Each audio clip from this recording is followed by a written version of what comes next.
Hi, I welcome you all to our channel Logical Leap.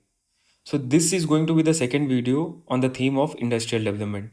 Right now we are discussing the PYQs of UPPCS special papers.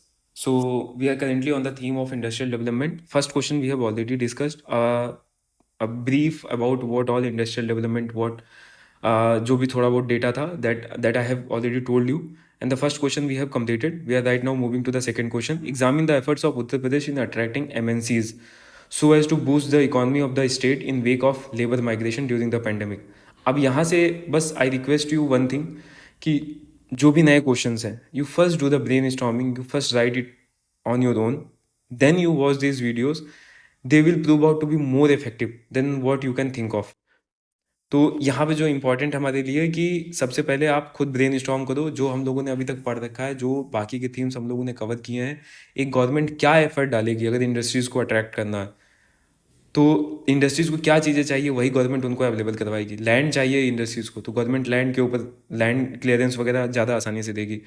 Industries नहीं चाहेंगी कि उनको एक department से दूसरे department में भागना दौड़ना पड़े, तो सिंगल विंडो क्लियरेंस उनके लिए अवेलेबल रहेगा गवर्नमेंट के एंड से. इंडस्ट्रीज चाहेंगी कि आने से पहले उनको उन जितने भी पॉलिसी स्टेटमेंट्स हो गवर्नमेंट के वो सब कुछ क्लियर हो, तो हर इंडस्ट्री के लिए एक पॉलिसी गवर्नमेंट बना करके रखेगी. इंडस्ट्रीज चाहेंगी कि उनके लिए जो लेबर लॉज वगैरह हों वो थोड़े से ज़्यादा आसान हो ताकि हायर एंड फायर ज़्यादा ईजियर हो. प्राइवेट का ये होता है, प्राइवेट का मोटिव भी है प्रॉफिट, तो वो भी गवर्नमेंट उसके लिए काम करके रखेगी कि नहीं ठीक है, जो ईज़ ऑफ डूइंग बिजनेस उनके लिए बना के रखेगी. लॉ एंड ऑर्डर चाहती है इंडस्ट्रीज अच्छा रहे किसी भी स्टेट में, कि ऐसा ना हो कि उनकी एम्प्लॉयज़ को प्रॉब्लम हो, उनको प्रॉब्लम हो, हफ्ता वसूली के लिए लोग आ जाएं, ऐसी चीज़ें ना होने पाए. तो लॉ एंड ऑर्डर को गवर्नमेंट मेंटेन करेगी. तो इस तरीके से आपको सोचना है कि एक इलेक्ट्रिसिटी चाहिए होगा इंडस्ट्रीज़ को, तभी तो वो प्रॉपरली फंक्शन करेंगी. अब होता क्या है कि कई जगहों पे जैसे उत्तर प्रदेश जैसे स्टेट में क्रॉस सब्सिडी देते हैं कि जो जहाँ जहाँ इलेक्ट्रिसिटी का दाम कम है उनको बेसिकली वो पैसा कहाँ से निकाला जाता है, इंडस्ट्रीज से पैसा निकाला जाता है. तो इंडस्ट्रीज के लिए इलेक्ट्रिसिटी बहुत कॉस्टली हो जाता है और वो भी 24/7 उनको इलेक्ट्रिसिटी सप्लाई नहीं होता, तो ये भी एक मेजर प्रॉब्लम है. वाटर का कनेक्शन अच्छा होना चाहिए उनके लिए, वाटर सप्लाई अच्छी होनी चाहिए, इंफ्रास्ट्रक्चर अच्छा डेवलपमेंट होना चाहिए ताकि उनको अपने प्रोडक्ट्स को एक्सपोर्ट करने में आसानी हो. अब मान लो कोई फूड प्रोसेसिंग इंडस्ट्री लगा दे ईस्टर्न यूपी में और वो अपने प्रोडक्ट को ट्रांसफर ही ना कर पाए, एक्सपोर्ट ही ना कर पाए किसी दूसरी जगह पे, तो उसको फ़ायदा क्या मिला लगाने का. तो इस तरीके से आपको सोचना है बैठ करके कि इंडस्ट्री को चाहिए क्या और गवर्नमेंट उसी के लिए काम करेगी. जैसे अगर सेंट्रल गवर्नमेंट, अगर जो यूनियन गवर्नमेंट है हमारी वो लेकर के आ रही है, दैट इज़ योर जो बीच में एक प्रोडक्शन लिंक्ड पीएलआई स्कीम जो था, प्रोडक्शन लिंक्ड इंसेंटिव लेकर के आई थी. तो मैन्युफैक्चरिंग को गवर्नमेंट बढ़ाना चाहती है, मैन्युफैक्चरिंग को बढ़ाना चाहती है, तो इसीलिए वो प्रोडक्शन लिंक्ड इंसेंटिव लेकर के आई है कि अगर आप इतना प्रोड्यूस कर रहे हो उसके बाद फिर इतना एक्सपोर्ट कर रहे हो तो then we will give you this much of incentive. तो this is the way you have to think. और उसके बाद फिर हम बाकी का आंसर पढ़ते हैं, वहाँ से आपको बहुत अच्छा खासा कंटेंट भी मिल जाएगा, फ्रेमवर्क भी मिल जाएगा और आपको समझ में आएगा कि बेसिकली इन्हीं सब चीज़ों का यूज़ करके मैंने आंसर लिखा है. There is nothing extraordinary, it's all about practice. The more you practice, the more you think, the more you brain storm, the more you discuss with other people, the more you are in contact with some certain kind of people who are brainstorming, who are using their brain, the more you will get better and better on all these topics. तो 1.5x पे video लगाना, आराम से पूरा video देखना, सोचना, इसको बैठना, इन्हीं क्वेश्चंस को ब्रेन स्टॉर्म करना. टेलीग्राम चैनल पे ऑलरेडी ये पीडीएफ पड़ा हुआ है. कोविड-19 pandemic triggered significant labour migration from industrial regions to home state like Uttar Pradesh. तो ये हुआ था कोविड के अंदर, बहुत सारे लोग दूसरे स्टेट से उत्तर प्रदेश के अंदर आ जाते हैं. तो गवर्नमेंट ने क्या क्या स्टेप दिए, हम लोग सीधे उसी पे चलते हैं. Efforts of Uttar Pradesh government: investment friendly policies and industrial reforms, offered capital subsidies दिया, इन इंटरेस्ट सबवेंशन और टैक्स रिबेट. याद कर लेना ये तीनों कीवर्ड्स, क्योंकि आगे आने वाले जितने बहुत सारे क्वेश्चन है जहाँ पे ये यूज़ होगा. एक कैपिटल सब्सिडी, इंटरेस्ट सबवेंशन और टैक्स रिबेट. निवेश मित्र पोर्टल बनाया जिससे एक सिंगल विंडो क्लियरेंस दिया जा सके. सिंप्लीफिकेशन ऑफ लैंड एक्विजिशन किया जिससे इंडस्ट्रियल लाइसेंस प्रोसीजर इन सबको सिंप्लीफाई किया. स्पेसिफिक इकोनॉमिक जोन से जो इंडस्ट्रियल कॉरिडोर्स उनके डेवलपमेंट पे ध्यान दिया, चाहे वो नोएडा हो, चाहे ग्रेटर नोएडा हो, चाहे यमुना एक्सप्रेस वे हो, इंडस्ट्रियल डेवलपमेंट अथॉरिटी हो गया, जिससे ग्लोबल इन्वेस्टमेंट आए उत्तर प्रदेश के अंदर. डिफेंस कॉरिडोर झांसी में इस्टेब्लिश किया, झांसी, कानपुर, अलीगढ़, चित्रकूट, जिससे एमएनसीज डिफेंस सेक्टर में आ सके. इंफ्रास्ट्रक्चर को बूस्ट प्रोवाइड किया, बुंदेलखंड एक्सप्रेस वे बनाया. उसके बाद यहाँ पे पूर्वांचल एक्सप्रेस भी आप लिख सकते हो, कनेक्टिविटी को जिससे प्रमोशन मिल सके. लॉजिस्टिकल एफिशिएंसी को प्रमोट किया, फ्रीड कॉरिडोर बना करके, and simpler efficient movement of goods. Sector specific measurements अपनाए, चाहे वो मोबाइल हो, चाहे सेमीकंडक्टर हो, चाहे आईटी हार्डवेयर हो। सैमसंग का एक एग्जांपल आप यहाँ पे दे सकते हो कि shifted it's mobile manufacturing in Noida with an investment of rupees 5,000 crore. उसके बाद फिर IT and data centre policy बनाया, जिससे कंपनीज एचसीएल टेक्नोलॉजी हो गया, टीसीएस हो गया, आईटी पार्क्स वगैरह जैसे नोएडा, लखनऊ, वाराणसी में इनको अट्रैक्ट किया। Labour reforms and skill development पे काम किया, skill mapping of 20 lakh returning migrants to create database for potential investors. अब यहाँ से समझ में आ रहा होगा जो फ्रेमवर्क मैंने डिस्कस किया, based on that framework only we have answered this question. तो इसमें कुछ भी नया नहीं है। बस एक बार मैं रिपीट कर देता हूँ आपके लिए कि गवर्नमेंट ने क्या क्या एफर्ट डाले, इन्वेस्टमेंट फ्रेंडली पॉलिसीज बनाई, इंडस्ट्रियल रिफॉर्म्स के लिए निवेश मित्र पोर्टल क्रिएट किया, सिंगल विंडो क्लियरेंस प्रोवाइड करने के लिए, सिंप्लीफाई किया लैंड एक्विजिशन को, इंडस्ट्रियल लाइसेंसिंग प्रोसीजर को सिंप्लीफाई किया, specific economic zones and industrial corridors को बनाया, establishment of defence corridor across Jhansi Kanpur, जिससे डिफेंस मैन्युफैक्चरिंग में जो एमएनसीज हैं वो आए। डिफेंस इंडस्ट्रियल कॉरिडोर के ऊपर सेपरेट क्वेश्चन पूछ रखा है। उस जब मैंने क्वेश्चन लिखा था तभी ये पॉइंट उठा करके यहाँ पे लिखा था, क्योंकि क्वेश्चन मैंने पहले पढ़ रखा था, तो मुझे क्वेश्चन को भी यहाँ पे यूज कर लिया अपने आंसर के फॉर्म में। इंफ्रास्ट्रक्चर बूस्ट, इंफ्रास्ट्रक्चर तो एन नंबर ऑफ जगह आ चुका है। अब ये मैं नहीं वापस से बताने वाला आपको कि कहाँ कहाँ आया है। आई थिंक जिसने भी जो वीडियो शुरू से देख रहा होगा ना, उसको समझ में आ रहा होगा कि यार ये बहुत ही ज़्यादा कनेक्टेड चीज़ें हैं, इसमें कुछ भी ऐसा नया नहीं होता है। We have to just use our brain.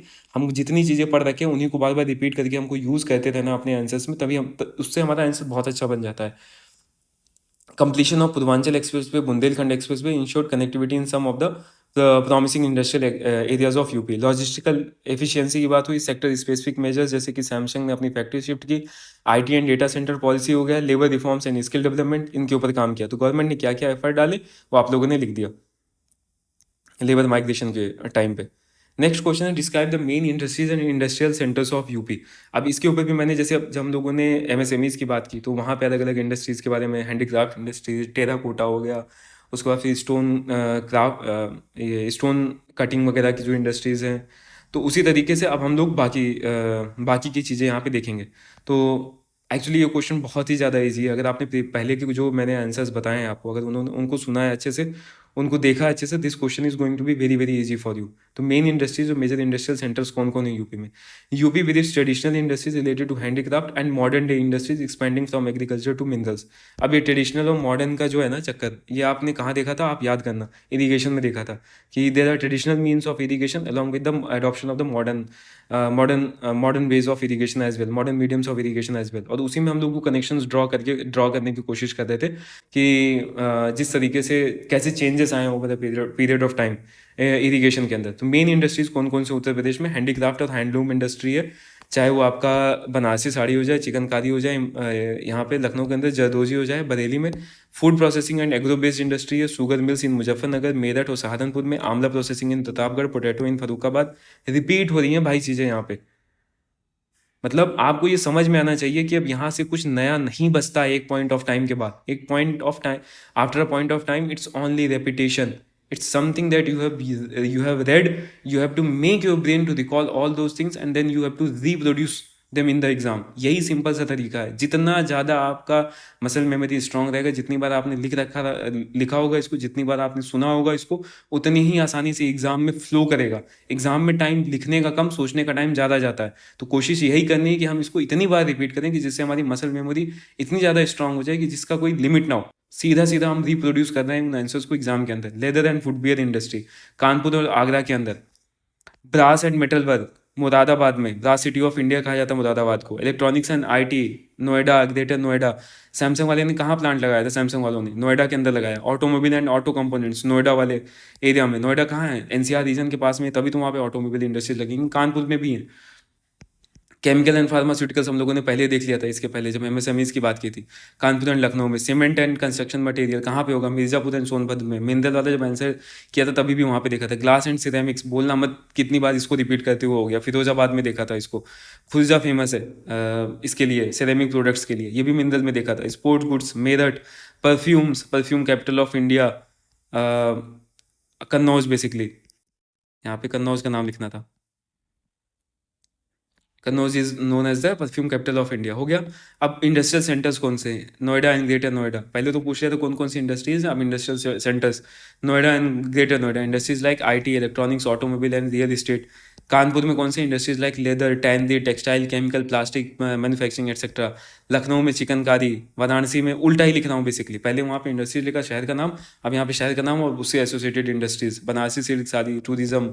Moradabad में ब्रास वर्क होता है, आगरा में लेदर वर्क होता है, सहारनपुर के अंदर आपका वुड कार्विंग एंड फर्नीचर का काम होता है, मेरठ में स्पोर्ट्स गुड्स का काम होता है, फिरोजाबाद में आपको ग्लास मैन्युफैक्चरिंग का काम होता है, सोनभद्र और मिर्जापुर में cement, thermal power plant, coal mining, इन सब का काम होता है। तो इंडस्ट्रीज और इंडस्ट्रियल एरिया के बारे में पूछ रखा था, तो आप इस तरीके से चाहे 10 पेज का आंसर हो यार, आप आराम से लिख सकते हो इसको, अगर इतना आपको ध्यान में आ जाएगा। और आगरा का नाम, लखनऊ, आगरा में लेदर एंड फुटवेयर का काम होता है, लखनऊ के अंदर चिकनकारी का काम होता है, बरेली में जरदोजी का काम होता है, कानपुर के अंदर leather and tannery industries, automobile का काम हो जाता है, नोएडा के अंदर आईटी इलेक्ट्रॉनिक्स, इन सब का काम हो रहा है, सहारनपुर में वुड क्राफ्ट का वुड कार्विंग का काम हो जाता है, मुरादाबाद के अंदर आपका ब्रासवेयर का काम हो रहा है, मेरठ में स्पोर्ट्स वुड का काम हो रहा है। तो इतना तो पता चल गया भाई, अब इससे ज़्यादा और क्या ही चाहिए आपको आंसर लिखने के लिए।